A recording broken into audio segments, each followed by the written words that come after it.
Selamat sore untuk kita semua. Pada video ini, saya akan mencoba untuk menjelaskan metode penjadwalan proses dalam sistem operasi. Pertama-tama saya akan perkenalkan diri saya. Nama saya Manu Saragi dengan NB 14619000299, mata kuliah sistem operasi, kode kelas S, dan dosen pengampu Pak Aris Sudaryanto. Saya merupakan mahasiswa Fakultas Teknik dengan program studi informatika di Universitas 17 Agustus 1945 Surabaya, atau sering disebut UNTA Surabaya.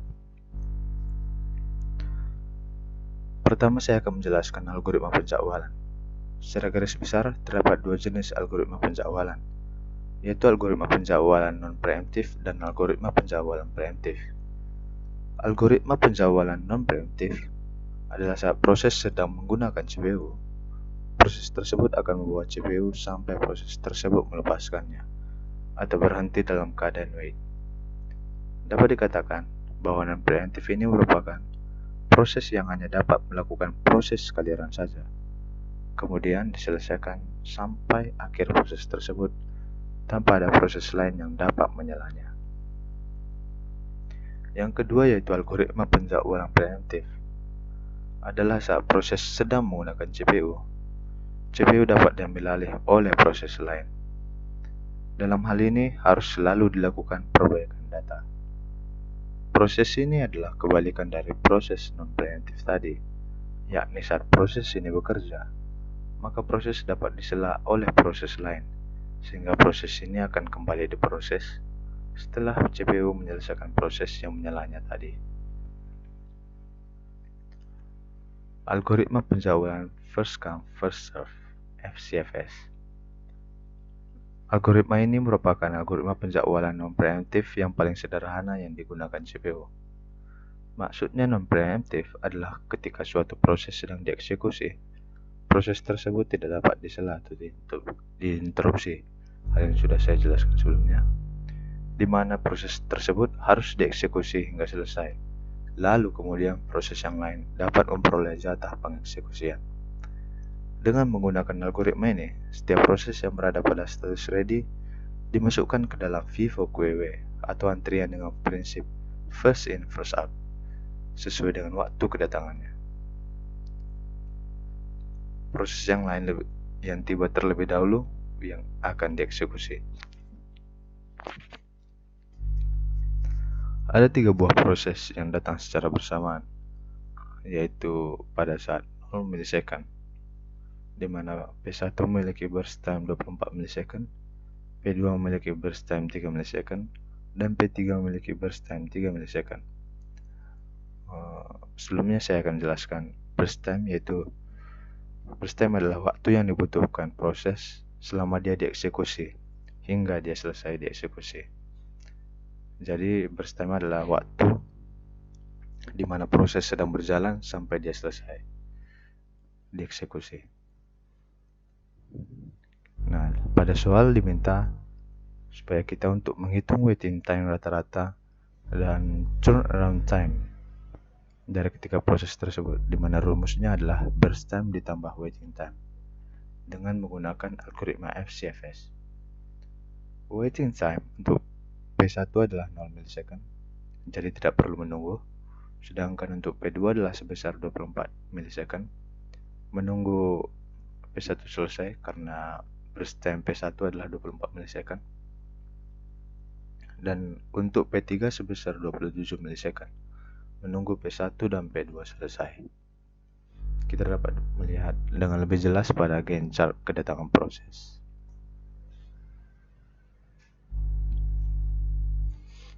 Pertama kita akan menghitung waiting time-nya. Waiting time adalah saat di mana proses menunggu agar gilirannya tiba untuk dijalankan. Dari soal tadi dapat diketahui bahwa waiting time-nya adalah P1 0 milisecond, P2 24 milisecond, dan P3 27 milisecond. Untuk menghitung rata-rata waiting time-nya, maka P1 ditambah P2 ditambah P3 totalnya dibagi dengan 3. 3 tersebut didapat karena jumlah dari seluruh proses adalah 3. Kemudian kita dapat penjumlahannya, yaitu 0 ditambah 24 ditambah 27 hasilnya 51, dan kemudian dibagi dengan 3. Hasilnya adalah 17 milisecond. Jadi rata-rata waiting time-nya adalah 17 milisecond. Kemudian kita menghitung turnaround time dari ketiga proses. Turnaround time adalah interval waktu yang diizinkan dengan waktu yang dibutuhkan untuk menyelesaikan sebuah proses. Maksudnya, turnaround time adalah seluruh waktu yang dimiliki proses, mulai dari dia tiba sampai dia selesai dijalankan. Rumusnya adalah burst time ditambah waiting time. Burst time P1 yaitu 24, P2 yaitu 3 milisecond, dan P3 yaitu 3 milisecond. Diketahui turnaround time masing-masing proses sebesar 24 milisecond untuk P1, kemudian P2 24 ditambah 3 milisecond yaitu 27 milisecond, dan P3 yaitu 27 milisecond ditambah 3 milisecond yaitu sebesar 30 milisecond.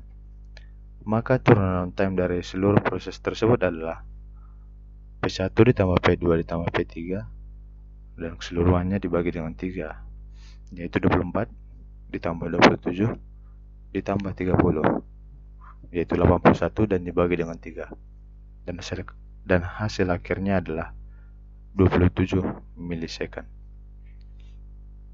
Maka kita peroleh turnaround time rata-ratanya yaitu 27 milisecond.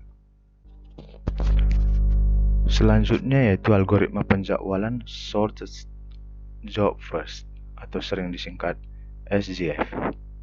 SJF merupakan proses penjadwalan yang ada di ReadyQW dan akan dieksekusi berdasarkan burst time terkecil. Hal ini mengakibatkan waiting time yang pendek untuk setiap proses. Karena hal tersebut, maka waiting time rata-ratanya juga menjadi pendek, sehingga dapat dikatakan algoritma ini adalah algoritma yang optimal. SJF memiliki dua sifat. Yang pertama, non-preemptive, tidak dapat diinterupsi, di mana pemilihan proses yang terjadi adalah proses yang memiliki waktu eksekusi tercepat yang berada dalam antrian. CPU tidak memperbolehkan proses yang ada di ReadyQW untuk menggeser proses yang sedang dieksekusi oleh CPU, meskipun proses yang baru tersebut mempunyai burst time yang lebih kecil. Kemudian, kedua yaitu sifat preemptive yang dapat diinterupsi, di mana pemilihan proses yang terjadi adalah proses yang memiliki waktu sisa eksekusi terkecil. Teknik ini juga dikenal dengan nama shortest remaining time first. Di sini saya akan menjelaskan sifat yang pertama, yaitu shortest job first non-preemptive. Metode non-preemptive shortest job first yaitu metode yang mendahulukan proses dengan eksekusi tersingkat. Dan karena termasuk non-preemptive, maka proses yang sedang dieksekusi tidak dapat disela atau dialihkan. Proses ini harus dieksekusi sampai selesai. Baru kemudian proses yang lainnya dapat memperoleh jatah pengeksekusian. Contoh soal. Diketahui ada 4 proses yang arrival time dan burst time sebagai berikut. Pertama yaitu P1, arrival time-nya 0 dan burst time-nya 8. P2, arrival time-nya 3 dan burst time-nya 5. P3, arrival time-nya 5 dan burst time-nya 2. Dan terakhir P4, arrival time-nya 6 dan burst time-nya juga 6. Semua nilai-nilai ini berada dalam satuan milisecond. Nah, walaupun P1 burst time-nya 8, tetapi ia diproses terlebih dahulu. Sebab P1 datang pada arrival time 0 Sedangkan pada saat P1 datang, pada saat arrival time-nya 0, proses yang lain belum tiba. Sehingga hal ini membuat P1 tidak bisa dibandingkan dengan proses-proses yang lainnya dan harus dijalankan terlebih dahulu. Barulah kemudian selama P1 berjalan, proses-proses yang lain berdatangan, yaitu P2, P3, dan P4. Sehingga barulah proses yang berdatangan tadi diperhitungkan dan dibandingkan sesuai dengan burst time-nya. Nilai burst time yang paling kecil akan diproses terlebih dahulu. Urutannya yaitu P3 dengan 2 milisecond, P2 yaitu 5 milisecond, dan P4 yaitu 6 milisecond. Untuk lebih jelasnya, kita dapat melihat Gantt chart dari seluruh proses yang ada. Dan di sini saya juga menampilkan nilai-nilai waiting time-nya dan turnaround time-nya dari masing-masing proses.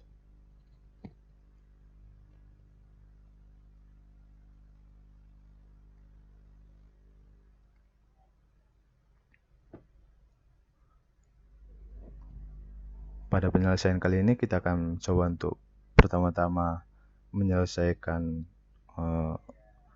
average time-nya. Average time-nya atau dengan kata lain rata-rata waiting time-nya. Rumusnya adalah jumlah waiting time dibagi dengan jumlah proses.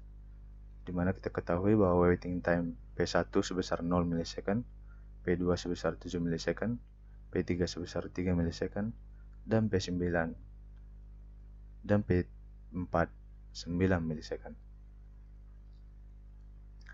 Totalnya yaitu 19 dan dibagi dengan 4 yaitu jumlah proses, dan hasilnya adalah 4,75 milisecond. Jadi waiting time rata-ratanya adalah 4,75 milisecond. Selanjutnya kita akan menghitung rata-rata turnaround time-nya. Rumusnya yaitu jumlah turnaround time dibagi dengan jumlah proses, dimana seperti yang kita ketahui sebelumnya, turnaround time P1 sebesar 8 milisecond, P2 sebesar 12 milisecond, P3 sebesar 5 milisecond, dan P4 sebesar 15 milisecond. Totalnya itu 40 milisecond dan dibagi dengan 4, sehingga hasilnya yaitu 10 milisecond. Jadi turnaround time rata-ratanya yaitu sebesar 10 milisecond. Nah, di sini kita telah berhasil menyelesaikan soal dari non-preemptive solve job first. Selanjutnya kita akan bahas shortest job first preemptive. Preemptive shortest job first atau sering disingkat PSJF disebut juga sebagai shortest remaining time first. PSJF merupakan penjadwalan dengan prioritas dan dengan preempsi. Maksudnya dengan prioritas berarti didasarkan kepada pendeknya sisa proses atau kecilnya burst time dari suatu proses. Makin pendek sisa proses, makin tinggi prioritasnya. Selanjutnya, dengan ketentuan ini, ketika tiba, proses terpendek di bagian belakang antrian tidak saja berpindah ke bagian depan, tetapi juga dengan preempsi, mengeluarkan proses yang pada saat itu berada di dalam proses jika ada. Jadi dengan preempsi ini, proses yang sedang berjalan akan diinterupsi atau disela apabila terdapat proses yang lebih kecil burst time-nya yang belum dieksekusi pada saat itu, sehingga dialah yang dieksekusi terlebih dahulu dan proses yang ada disela atau diinterupsi dengan preempsi. Contoh soal, misalnya terdapat dua buah proses yang datang berurutan, yaitu P1 dengan arrival time-nya adalah 0 milisecond dan burst time-nya 10 milisecond, dan P2 dengan arrival time adalah 2 milisecond dan burst time 2 milisecond juga. Untuk lebih jelasnya, kita juga dapat melihat Gantt chart-nya.